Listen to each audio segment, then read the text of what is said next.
कुलधरा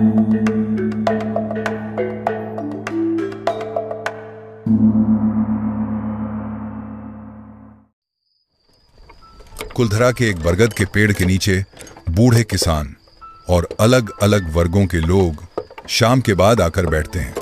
रात देर तक उनकी गंभीर मुद्दों पर बातचीत की आवाज से यह जगह हमेशा चहल पहल से भरी रहती है।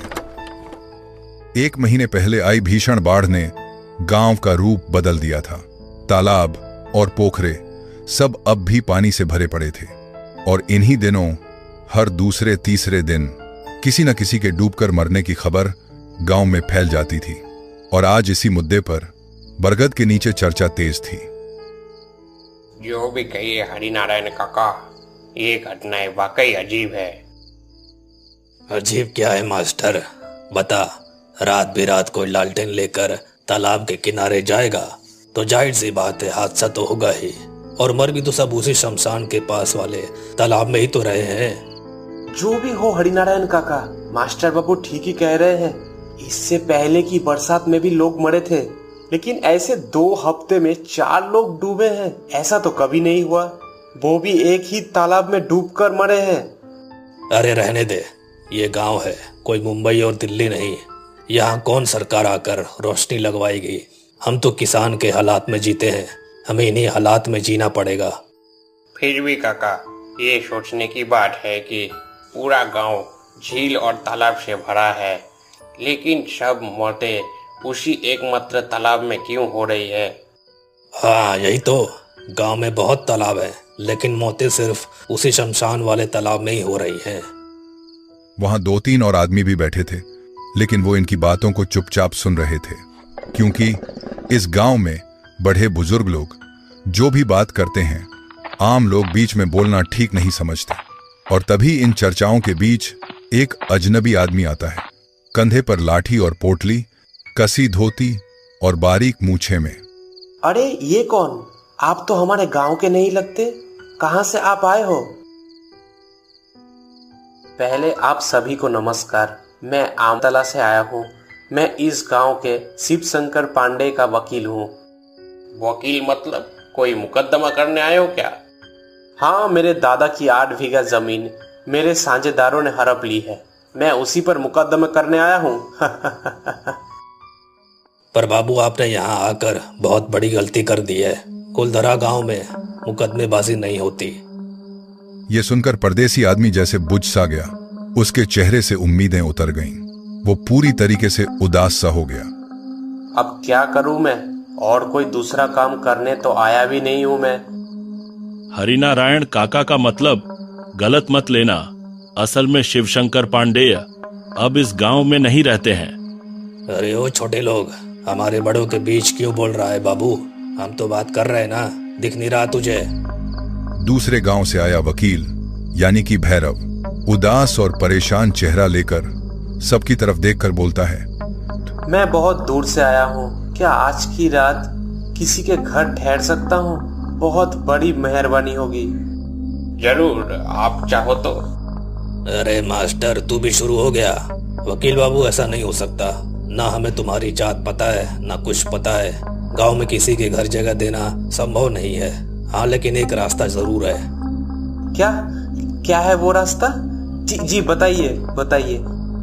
शिवशंकर पांडे अब पास के निकुंजपुर गांव में रहते हैं। तुम चाहो तो यहाँ उनके पुराने घर में रुक सकते हो, लेकिन याद रखना, शमशान वाले तालाब के पास बिल्कुल मत भटकना, समझे क्या?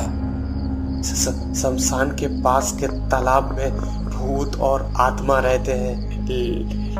लेकिन परदेसी आदमी उसके लिए अब मुझे सहानुभूति दिखाने की जरूरत नहीं।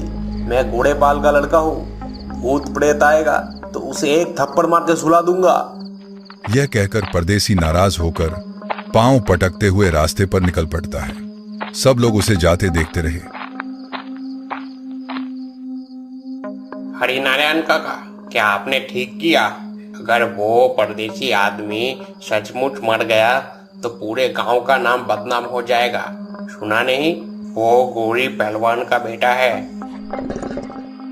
अरे चिंता मत करो, अगर कुछ भी हुआ तो लोग कहेंगे गांव वालों का कसूर नहीं, मैंने सही ही किया। अब बहुत रात हो गई है, तुम लोग जैसे चाहो देख लो उस आदमी को, मैं तो अब जा रहा हूँ। हरिनारायण काका अपने हाथ में हुक्का लेकर अपने घर की तरफ निकल जाते हैं। मामला ठीक नहीं लग रहा। वो आदमी परदेसी है, अगर कुछ हो गया तो हम गांव वालों को कैसे सफाई देंगे? हाँ सही कहा। मैं क्या कहता हूँ, क्यों ना हम सब गजानन काका के पास चले क्या? सभी ने मास्टर की बात से सहमति जताई और वहां से सभी उठ खड़े हुए। सब लोग गजानन काका के घर की ओर रवाना हो गए।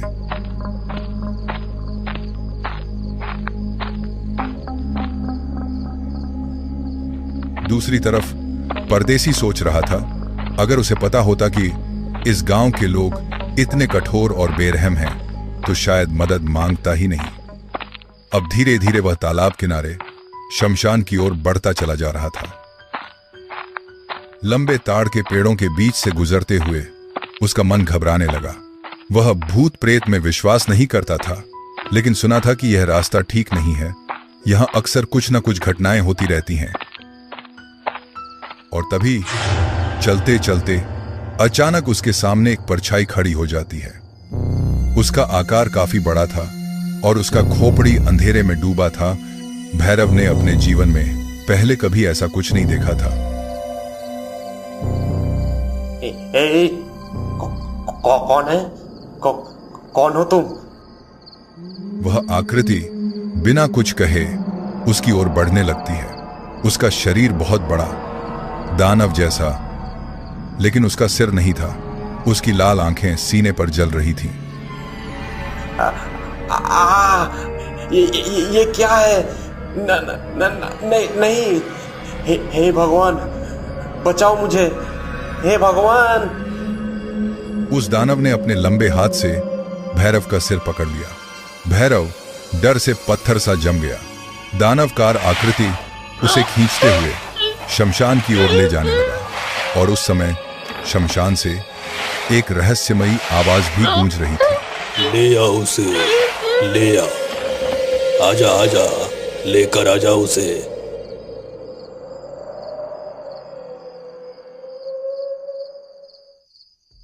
उधर मंदिर से गजानन काका बाहर निकले। रामशरण मास्टर और उसके साथ 2-3 गांव वाले उनके सामने खड़े हो गए।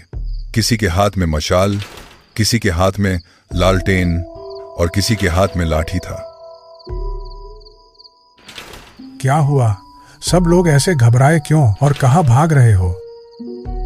कुछ तो गड़बड़ है गजानन काका। या तो कोई बड़ा अनहोनी हो चुकी है, नहीं तो फिर कुछ बहुत बड़ा होने वाला है। आपकी मदद बहुत जरूरी है। हम तो कुछ समझ ही नहीं पा रहे। पिछले 1 महीने से शमशान में एक कपालिक ने डेरा डाल रखा है, और आप जानते हैं, मैंने कई बार उस बूढ़े हरिनारायण काका को वहां जाते देखा है, लेकिन असली वजह क्या है ये हमने से कोई नहीं जानता।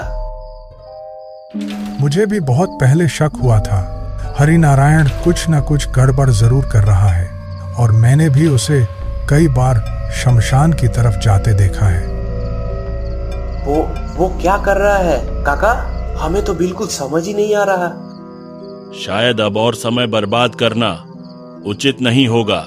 वो परदेसी भी उसी शमशान की ओर गया है, हमें भी उसी ओर चलना चाहिए। ठीक कहा, चलो चलते हैं। अब और किसी को बुलाने का समय नहीं है हमारे पास। सब लोग रणगर्जित मन से कुलधरा श्मशान की ओर चल पड़े। उन्होंने ठान लिया था कि जब तक रहस्य नहीं सुलझेगा, ये सभी वापस नहीं लौटेंगे।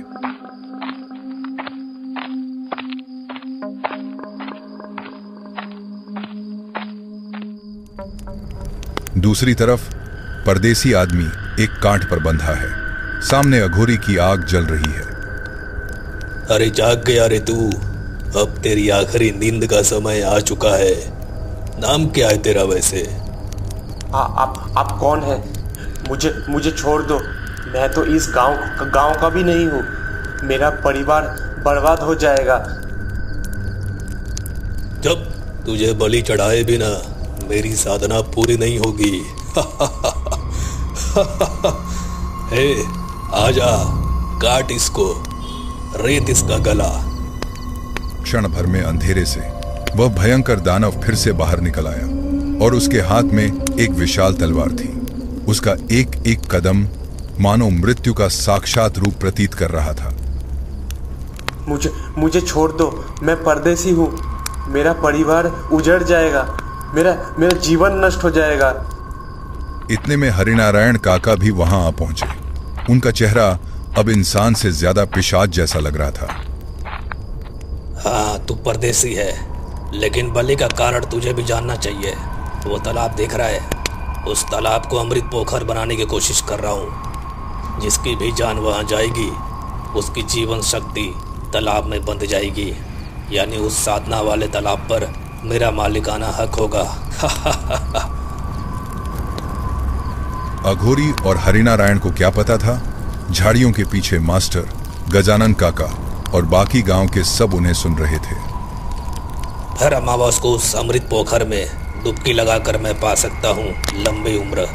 जीवन बहुत बड़ा भोग है रे, भोग कर सका तो और कुछ नहीं चाहिए। यदि अमृत पोखर की साधना पूरी हो गई तो इस बार की अमावस्या में मैं पा लूंगा अमृत का वरदान। बस बहुत हो गई तेरी बकबक, अब मैं साधना पूरी करता हूँ। जय काल पिशाच, जय काल पिशाच। ओए मेरे चेले, अब तू अपना काम कर, खत्म कर इस छोकरे को। इतना कहते ही वो दानव अपनी दोनों भुजाएं ऊपर उठाकर भैरव का गला काटने जा रहा था। भैरव कांपते हुए आंखें बंद कर लेता है, लेकिन तभी झाड़ियों से एक जलता हुआ मशाल दानव के सीने पर आ गिरा। उसका पूरा शरीर आग में भभक उठा। वो दानव तलवार नीचे गिराकर पीछे हट गया। धीरे धीरे उसका सड़ा गला शरीर अब आग में बुरी तरह सुलगने लगता है। कौन किसने किया ये? किसकी इतनी हिम्मत हुई रे? किसने किया? झाड़ियों से गजानन काका और बाकी गांव वाले निकल आए। मशाल फेंकी थी रामशरण मास्टर ने। बिपिन और नवीन लाठियां तानकर आगे बढ़े। हरिनारायण लालची बूढ़े, तुझे अब भी भोग का लालच गया नहीं? अघोरी के साथ मिलकर तू ये कुकर्म कर रहा था। कितने लोगों की जानें ले ली तूने? हाँ, कर रहा था तो क्या? मैं प्रकृति के नियम से मरना नहीं चाहता। मैं अमर होना चाहता हूँ। अमर रहूंगा मैं। रामशरण मास्टर ने भैरव का हाथ खोल दिया। भैरव का हाथ खुलते ही वो गुस्से से लाल होकर हरिनारायण काका की तरफ बढ़ने लगा। इसे क्यों छोड़ा? ये मेरा शिकार था। मेरी साधना अधूरी रह जाएगी। उसकी बात पूरी भी न हुई थी कि आग से तपता वो दानव आगे बढ़ा और अघोरी को जकड़ लिया, क्योंकि मानस का शरीर अघोरी के ही चालन से चलता था। हट हट हट हट, मेरे को बचाओ। हट हट हट हट।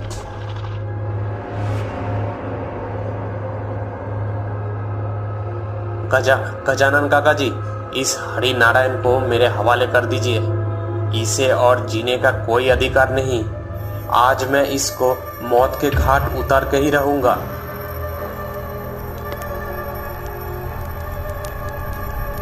भैरव ने हरिनारायण को अपने हाथों में दाबकर एक चिता की ओर ले गया। रुको, ऐसा मत करो, रुको।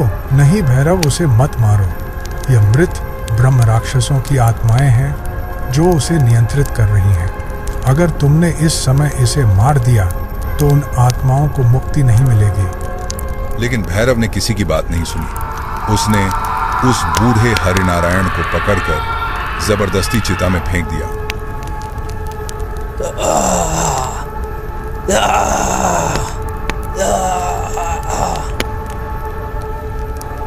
हरिनारायण की चीख धुएं में घुल गई। चिता की लपटों ने उसे राख बना दिया।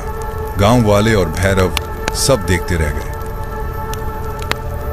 धधकती आग और हरिनारायण का भयानक अंत हर किसी को सालों साल याद रहेगा।